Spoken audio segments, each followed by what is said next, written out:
UK वाणी को दिल्ली मुंबई के कई लोगों के फोन आए। वो कहते दिखे कि भैया आप पहाड़ियों के लिए एक अच्छा काम कर रहे हो, लेकिन कुछ पहाड़ी लड़कियां और लड़के जो पहाड़ों से यहाँ काम और पढ़ाई के लिए आते हैं वो खुद को सिर्फ देहरादून से बता रहे हैं, जबकि वो पहाड़ के अलग अलग कोनों से आते हैं और अधिकतर लोग सिर्फ देहरादून का ही नाम लेते हैं। तो भैया क्या सच में पहाड़ का जो नया युवा है वो खुद को पहाड़ी कहने से झिझक रहा है? वो खुद को रुद्रप्रयाग, चमोली, चंपावत, पौड़ी गढ़वाल, चौबट्टा खाल, बैरो खाल के नाम से ही शर्मा रहा है और सिर्फ देहरादून का ही नाम ले रहा है।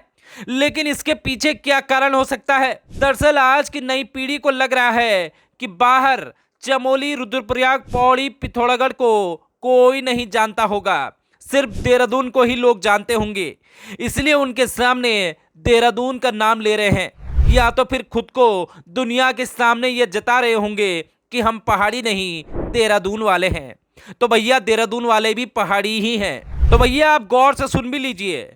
होंगे तुम चाउमीन बर्गर खाने वाले, लेकिन तुम्हारे मम्मी पापा ने कोदो झंगोरो ही खाया होगा इसी पहाड़ का। और जो पहाड़ी अपनी बोली भाषा और शहर से ही शर्मा गया वो पहाड़ी क्या है? दरअसल ये बात सच भी है कि पहाड़ों से निकलकर जब आज की पीढ़ी दिल्ली मुंबई में जा रही है तो वो वहां खुद को देहरादून का ही बता रही है, जबकि वो पहाड़ों से आते हैं।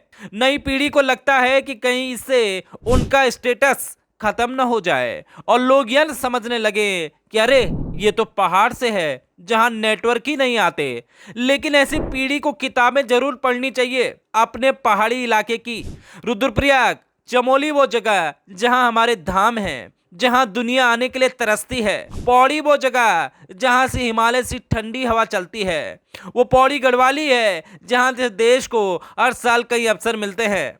अच्छा आप देहरादून से हो, लेकिन आप देहरादून से नहीं हो और फिर भी बता रहे हो हम देहरादून से हैं, तो ये पहाड़ का भी अपमान है।